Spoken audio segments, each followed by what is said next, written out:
Assalamualaikum warahmatullahi wabarakatuh. Saya dari kelompok 4. Pertama, saya akan memperkenalkan dua rekan kelompok saya. Yang pertama, Kisam Farah Kasena, NIM 22240072. Kedua yaitu Dibiani Nurul Imelda, 2224000149.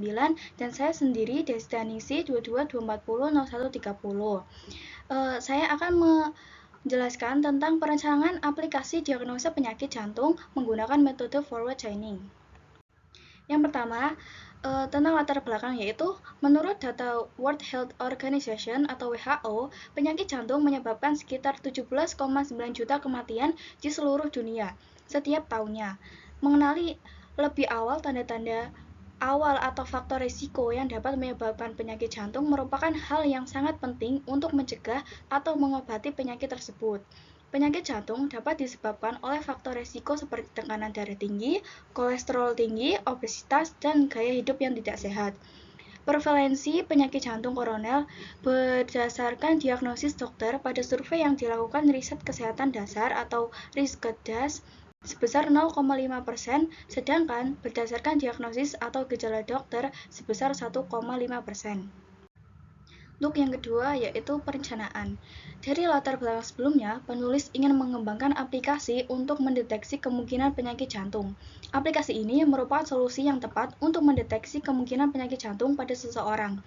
Aplikasi ini menggunakan metode analisis data seperti analisis pola dan analisis klasifikasi untuk mengidentifikasi tanda-tanda awal atau faktor risiko yang dapat menyebabkan penyakit jantung.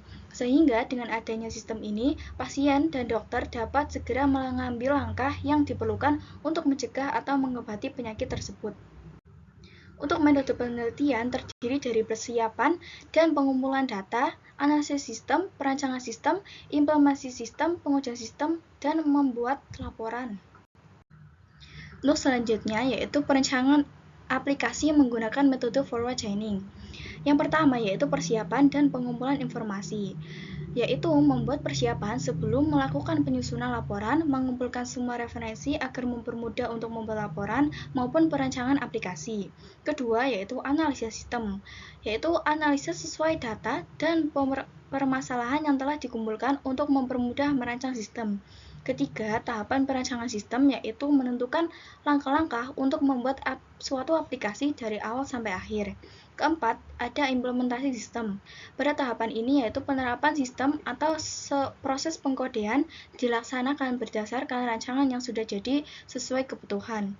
Kelima adalah pengujian sistem.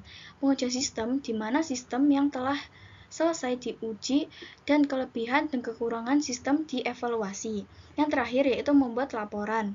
Membuat laporan yang merupakan langkah terakhir menulis laporan hasil penelitian. Selanjutnya, yaitu pengumpulan data 5 macam jenis penyakit jantung. Yang pertama, yaitu penyakit jantung koroner.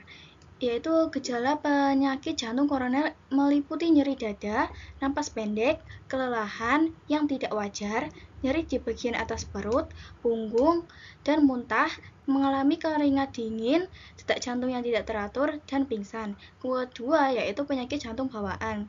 Gejala penyakit jantung bawaan meliputi sianosis, kesulitan bernafas, kelelahan, pembengkakan, detak jantung cepat, berat badan rendah saat lahir, pertumbuhan terhambat, dan juga nyeri dada. Kemudian yang ketiga yaitu ada penyakit jantung rematik. Gejala penyakit jantung rematik meliputi sesak napas, nyeri dada, detak jantung yang tidak teratur, penggagakan pada kaki, kelelahan, demam berulang, edema paru, dan nyeri pada sendi. Keempat, yaitu penyakit jantung hipertensi. Gejala penyakit jantung hipertensi itu mencakup sakit kepala yang terus-menerus, nyeri dada, sesak napas, kelelahan, pusing, pembengkakan pada kaki, gangguan penglihatan, dan kebingungan. Yang kelima, yaitu penyakit jantung iskemik. Gejala penyakit jantung iskemik meliputi nyeri dada, sesak nafas, kelelahan, pusing, dan gangguan penglihatan. Tahapan selanjutnya yaitu implementasi. Di sini ada halaman login yang gambar tersebut merupakan desain halaman utama atau halaman login yang berisi nama dan nomor pengguna. Kemudian didesain menggunakan 2 label, 2 text box, 6 button, dan juga 1 data grid view. Kemudian halaman informasi pasien. Di sini terdapat informasi tentang pasien, terdiri dari nama, alamat, data kelahiran, jenis kelamin, status, nomor HP, kontak wali, dan tanggal masuk ke rumah sakit. Desain pada form ini itu menggunakan 9 label dan 6 text box, juga 4 combo box, dan juga 3 button.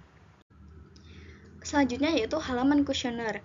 Jadi, halaman ini adalah hasil akhir diagnosis kemungkinan adanya penyakit pada jantung bagi pengguna yang telah mengisi kuesioner gejala yang ada di form ketiga ini. Yang terakhir yaitu kesimpulan. Jadi, aplikasi untuk mendeteksi kemungkinan penyakit jantung dapat menjadi alat bantu yang berguna bagi pasien dan dokter untuk mengelola status kesehatannya. Aplikasi ini dapat membantu dalam menentukan apakah seseorang beresiko terkena penyakit jantung dan membuat rekomendasi pengobatan yang tepat untuk mengatasi kondisi tersebut. Namun, aplikasi ini juga memiliki beberapa kelemahan seperti akurasi hasil yang tidak selalu benar, kemudahan pengguna yang terkadang kurang, dan juga keamanan data yang tidak selalu diberikan. Oleh karena itu, pasien dan dokter harus mempertimbangkan kelemahan dan kelebihan dari aplikasi ini sebelum menggunakannya.